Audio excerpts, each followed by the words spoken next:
So this is the iPhone 15 Pro, and I'm gonna show it to you how you can insert a SIM card into this device. So if you're new here, subscribe and we can get into it. So of course, it kind of depends where exactly you have purchased this device, because there are like different models sold across the world. But the point is that some devices, some iPhone 15 Pro models have a dedicated built-in SIM tray, while others do not. Like those sold in the US are sold without the SIM tray. So if you look around at the iPhone, you can see that it would look like this on the right side, but on the left you may or may not have this SIM tray, which you can get into, you know, the same stuff as on the older iPhones.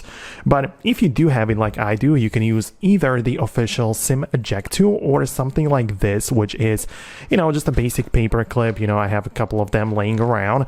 And the point is that you can kind of like get out of the SIM tray, just like we were used to on the older iPhones. You have to stick the thing right in and push on it so you can get the SIM tray out, and you will then have the ability to insert the SIM card and get it inside of the phone. So, you know, it works with the nano SIM card, with the absolute, like the smallest one entirely, because, you know, there are like different cutouts, but that's obviously the smallest one. So you can insert it inside like this, and you can have the SIM card inside. So obviously you can now unlock the device and see what happens. It might take a while for the phone to kind of like recognize the network, but that's essentially how you can insert the SIM card on the 15 Pro, of course, on those which do support it.